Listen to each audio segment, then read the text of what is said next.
Isabella Tomasi, également connue sous le nom de Sœur Maria Crocifissa della Concessione, est une nonne devenue célèbre pour un événement énigmatique qui s'est produit en 1676. Un matin, les sœurs du couvent la trouvèrent dans sa chambre, le corps recouvert d'encre et une mystérieuse lettre écrite de sa main dans une langue inconnue à ses côtés. Maria prétend avoir été possédée par le diable qui l'aurait forcée à rédiger cette lettre. Les sœurs du couvent et la mère supérieure sont consternées par cette révélation et par la nature inquiétante de la lettre. Elles décident de la conserver, espérant un jour pouvoir la déchiffrer et comprendre le message qu'elle contient. La lettre, composée de 14 lignes écrites dans un alphabet étrange et des symboles inconnus, suscite de nombreuses questions et alimente les spéculations sur la nature des forces obscures qui auraient pu s'emparer de Sœur Maria. De nombreux chercheurs et experts en cryptographie tentent de percer le mystère de cette lettre depuis des siècles, mais sans succès. Ce n'est que bien plus tard, en 2017, que des chercheurs italiens prétendront avoir partiellement déchiffré la lettre à l'aide d'un logiciel d'analyse de code. Le texte révèle des phrases étranges et incohérentes, mélangeant des références religieuses et des allusions diaboliques. Isabella Tomasi est née le 29 mai 1645 à Agricente, une ville située sur la côte sud de la Sicile. Issue d'une famille aisée et influente de la bourgeoisie sicilienne, elle grandit dans un environnement privilégié, entourée de parents dévoués et profondément pieux.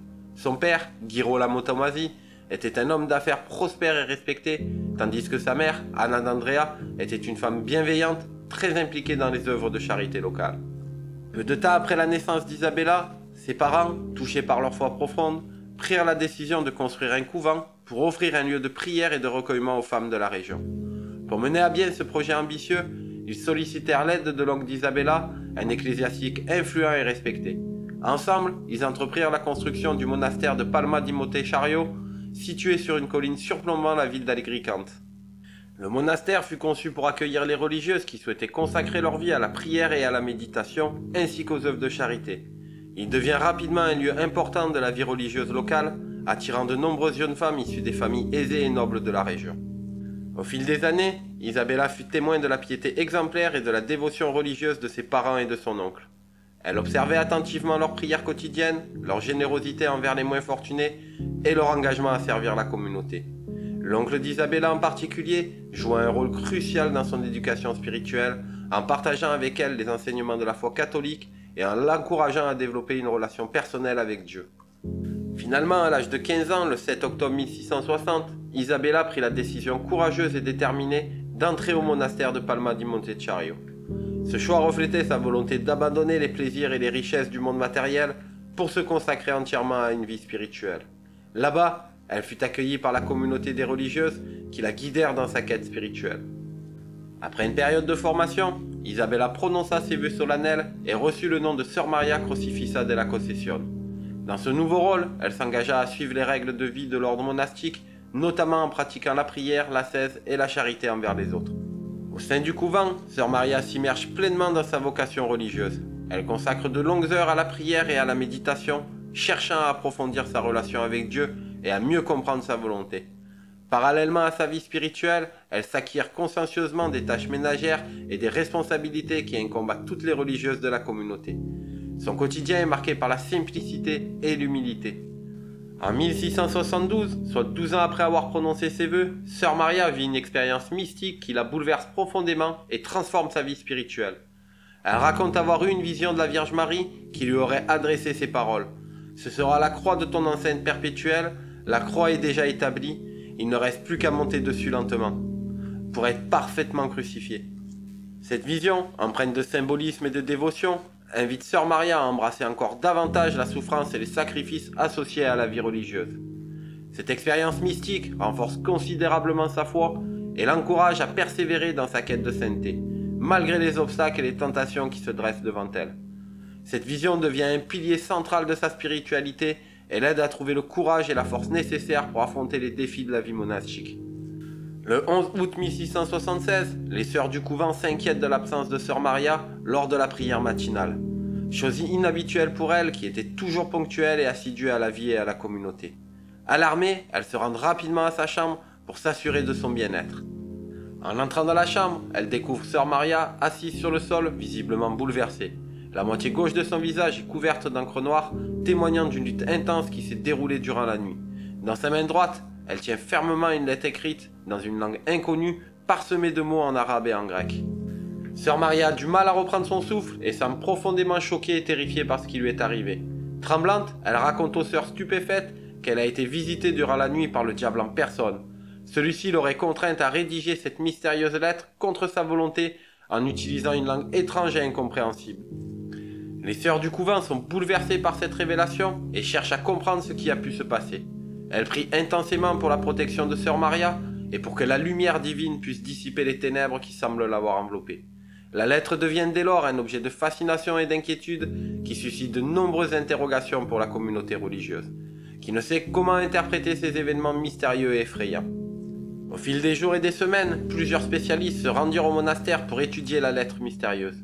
Parmi eux, certains experts furent même envoyés par le Vatican, désireux de comprendre ce phénomène inexpliqué et évaluer les dires de la religieuse. Ils écoutèrent attentivement le récit de Sœur Maria et examinèrent la lettre sous toutes ses coutures, espérant percer le secret de ce langage énigmatique. Malgré leurs efforts soutenus et leurs expertises, aucun d'entre eux ne parvint à déchiffrer la missive. Les tentatives répétées des chercheurs et des cryptographes aboutirent tous à une impasse, laissant planer un voile de mystère sur cette lettre indéchiffrable. Après un certain temps, les spécialistes finirent par abandonner leurs recherches, incapables de résoudre l'énigme. Face à l'absence de réponse, les nonnes du couvent décidèrent de reprendre le cours de leur vie monastique comme si rien ne s'était jamais passé. Elles continuèrent à vivre selon les principes de l'humilité et de la dévotion, consacrant leur existence à Dieu et à la communauté religieuse.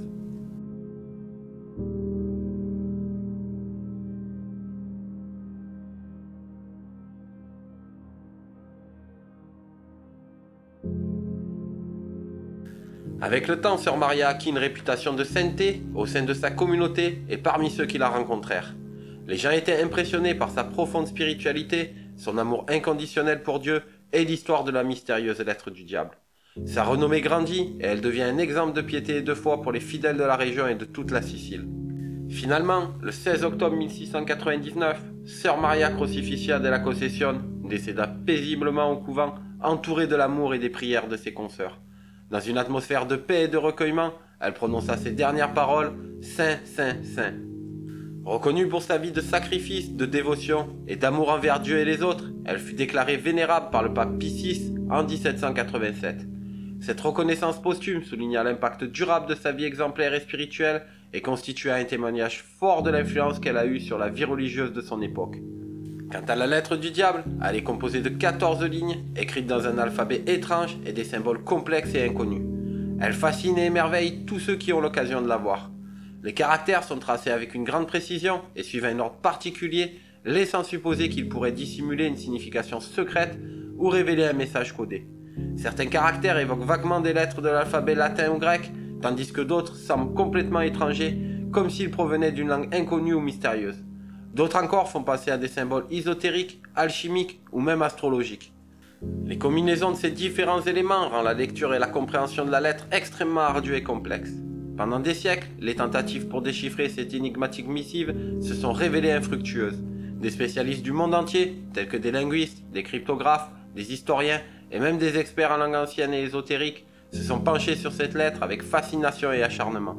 Malgré leurs efforts considérables et leur expertise, aucun d'entre eux n'est parvenu à percer les secrets qu'elle renferme, ni à en dévoiler le message caché. Au fil du temps, la lettre de Sœur Maria est devenue un objet de fascination pour de nombreuses personnes qui y voient un défi intellectuel et un mystère captivant. Des théories diverses ont été proposées, certains suggérant qu'il pourrait s'agir d'un langage codé, d'un message chiffré, voire d'une communication d'origine surnaturelle. En 2017, une équipe d'informaticiens italiens du London Science Center de Catane en Sicile, dirigée par Daniel Abate, déclare enfin avoir résolu la véritable signification de la lettre du diable. Pour parvenir à ce résultat, ils ont utilisé un logiciel trouvé sur le dark web, ainsi qu'un programme de cryptanalyse employé par les services de renseignement pour déchiffrer les messages secrets. Grâce à ces outils technologiques avancés, l'équipe aurait réussi à traduire une majeure partie des 14 lignes qui composent la lettre.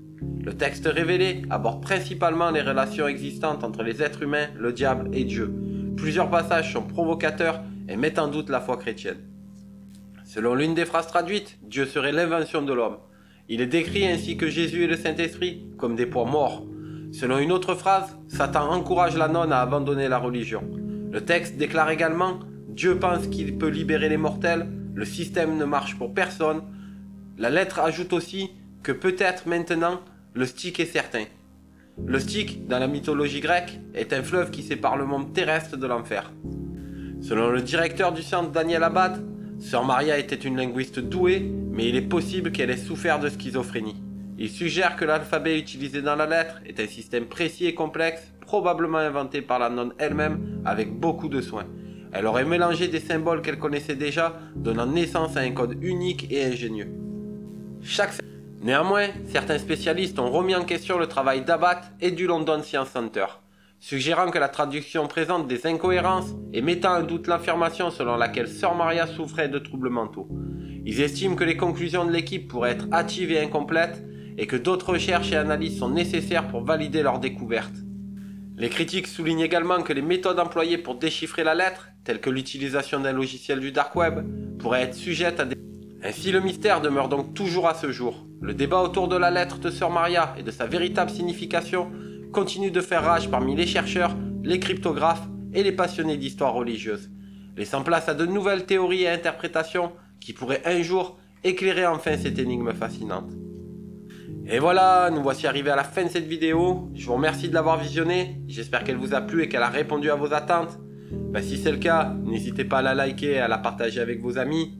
Je serais ravi aussi de connaître votre point de vue, alors n'hésitez pas à partager vos impressions dans la section commentaires. Si vous n'êtes pas encore abonné à la chaîne, je vous encourage à le faire dès maintenant, afin de rester informé des nouvelles vidéos qui vont venir, et vous participez aussi à la croissance de notre communauté. En vous abonnant, vous soutenez mon travail et vous me permettez de continuer à vous proposer du contenu de qualité. Un immense merci à tous les abonnés, qu'ils soient parmi les premiers ou les nouveaux venus, votre soutien est inestimable. Rendez-vous très prochainement pour de nouvelles découvertes sur Mystère du Monde. En attendant, prenez soin de vous. Je vous dis à bientôt. Ciao, ciao!